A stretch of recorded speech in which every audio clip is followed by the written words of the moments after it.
Assalamualaikum warahmatullahi wabarakatuh. Kembali lagi di channel Belajar PKN dengan saya Lita Arofu SPD. Untuk materi hari ini kelas 10 memasuki bab 3 mengenai kewenangan lembaga negara menurut Undang-Undang Dasar Negara Republik Indonesia tahun 1945.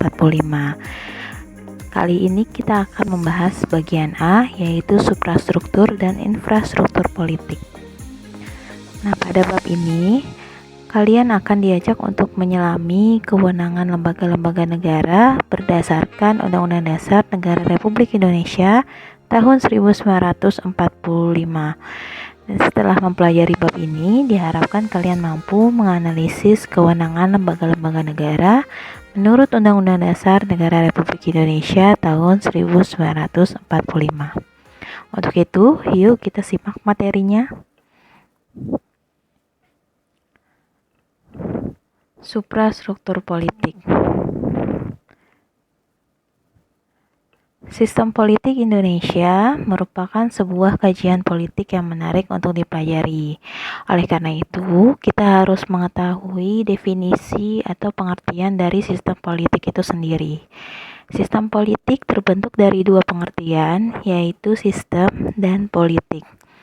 Nah, di sini sistem adalah suatu kesatuan yang terbentuk dari beberapa unsur atau elemen yang berada dalam keterikatan yang kait-mengait serta fungsional. Nah, jadi sistem ini terbentuk dari satu kesatuan beberapa unsur atau elemen. Nah, jadi dari beberapa unsur dan elemen ini berada dalam keterikatan yang kait-mengait dan fungsional. Dengan kata lain, satu kesatuan dari unsur-unsur pembentuknya, baik yang berupa input atau masukan, ataupun output yaitu hasil, yang terdapat dalam lingkungan, dan di antara unsur-unsur tersebut terjalin satu hubungan yang fungsional. Jadi antara satu dengan yang lain itu ada keterikatan, ada hubungan seperti itu.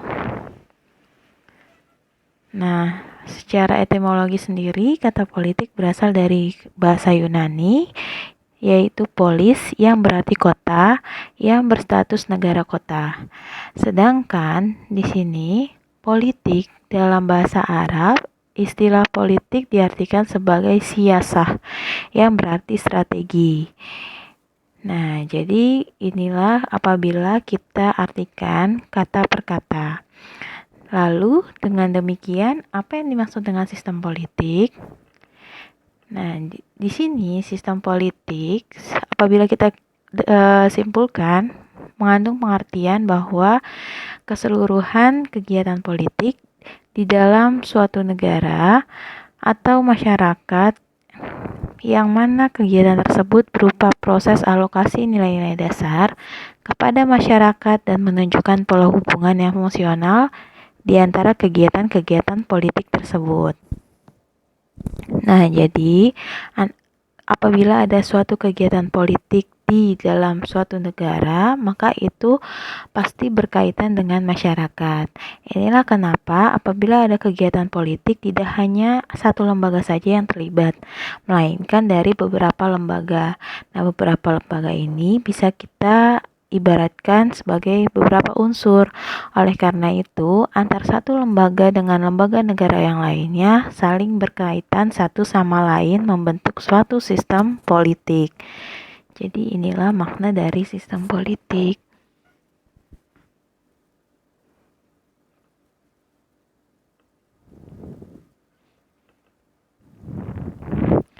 Sistem politik menyelenggarakan fungsi-fungsi tertentu untuk masyarakat.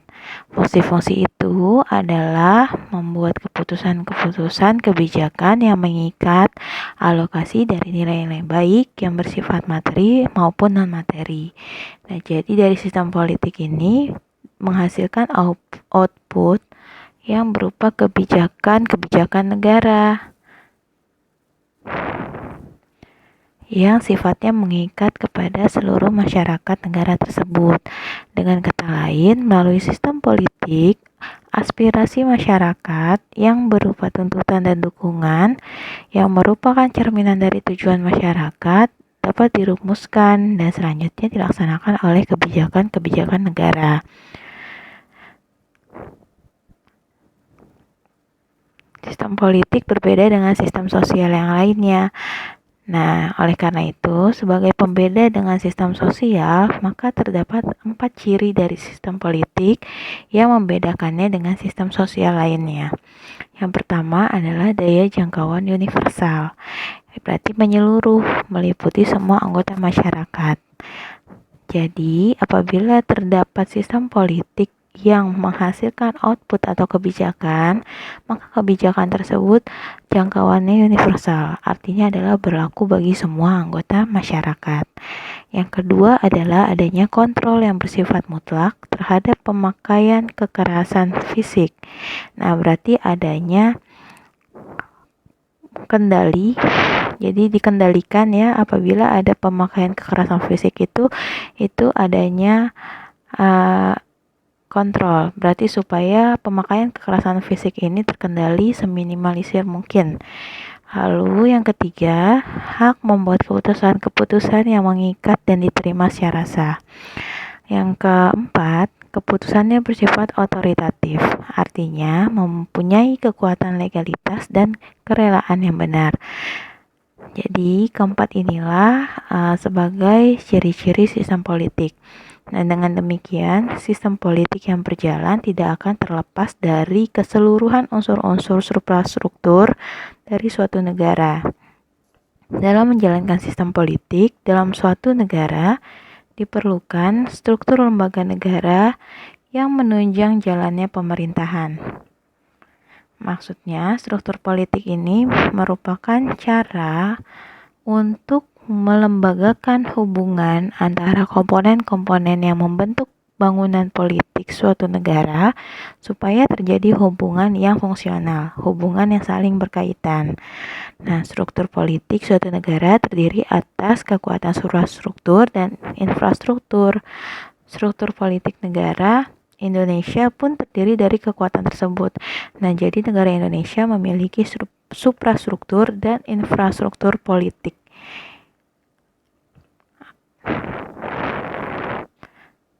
Apa itu suprastruktur? Nah, jadi dengan penjelasan tadi kita dapat simpulkan yang dimaksud dengan suprastruktur politik adalah sebagai mesin politik resmi di suatu negara dan merupakan penggerak politik yang bersifat formal. Dengan kata lain, suprastruktur politik merupakan gambaran pemerintah dalam arti luas yang terdiri atas lembaga-lembaga negara yang tugas dan peranannya diatur dalam konstitusi negara atau peraturan perundang-undangan lainnya. Jadi intinya kita simpulkan bahwa suprastruktur ini kan sebagai roda penggerak politik di suatu negara. Nah, sebagai roda penggerak politik, supaya politik itu bisa berjalan, maka negara memerlukan yang namanya suprastruktur. Nah, suprastruktur ini adalah lembaga-lembaga negara. Coba bayangkan kita menginginkan adanya kegiatan politik, tapi tidak ada lembaga negara, maka kegiatan politik tersebut tidak dapat kita laksanakan dan tidak terwujud pula sistem politik yang semestinya.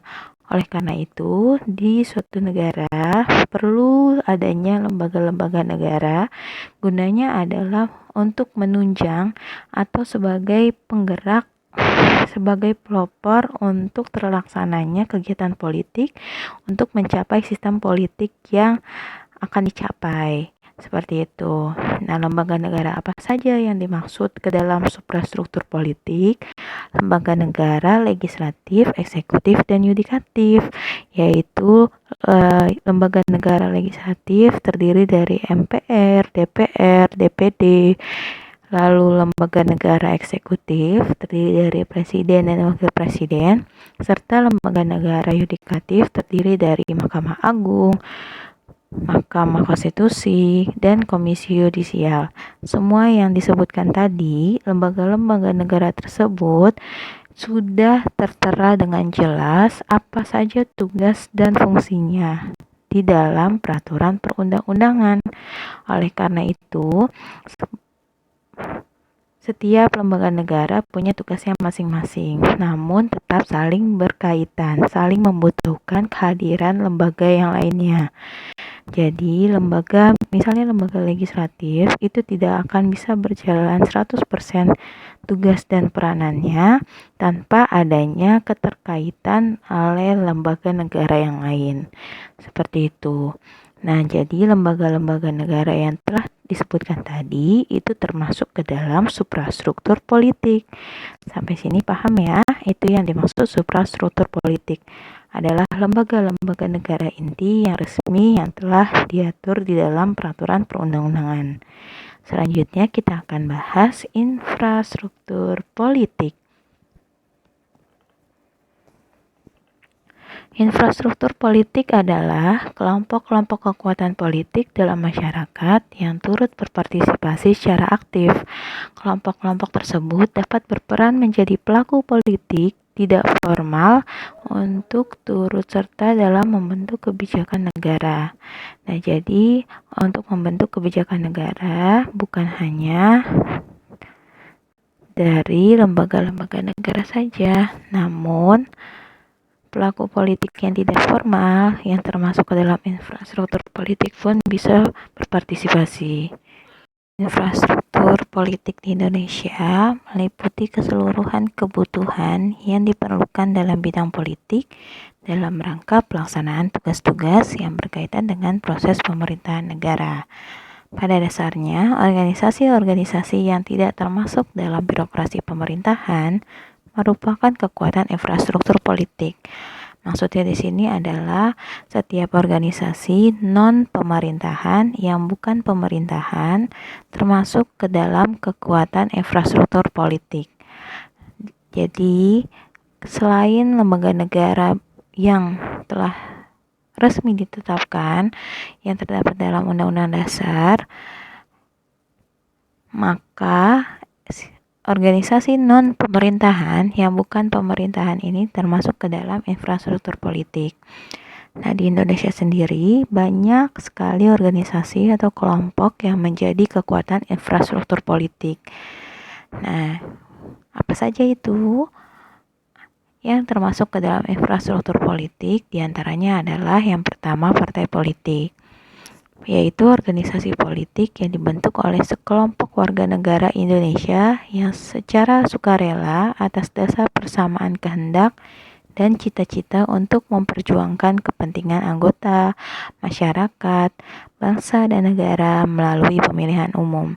Jadi memang partai politik ini dibuat secara sengaja dan secara sukarela oleh warga negara Indonesia. Ingat ya, oleh warga negara Indonesia yang memiliki cita-cita yang sama. Antara anggotanya itu memiliki cita-cita yang sama.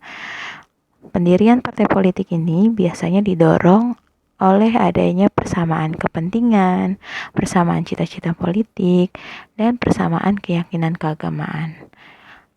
Lalu kalau partai politik kan kalian sudah tahu contohnya, ya partai politik yang ada di Indonesia sangat banyak ya. Nah, itu adalah contohnya. Lalu yang kedua yaitu kelompok kepentingan atau interest group, yaitu kelompok yang mempunyai kepentingan terhadap kebijakan politik negara. Kelompok kepentingan bisa menghimpun atau mengeluarkan dana dan tenaganya untuk melaksanakan tindakan politik yang biasanya berada di luar tugas partai politik. Nah, jadi kelompok kepentingan ini secara tidak langsung bisa melaksanakan tindakan politik yang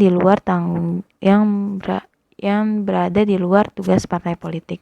Seringkali kelompok ini bergandengan erat dengan salah satu partai politik dan keberadaannya bersifat independen atau mandiri.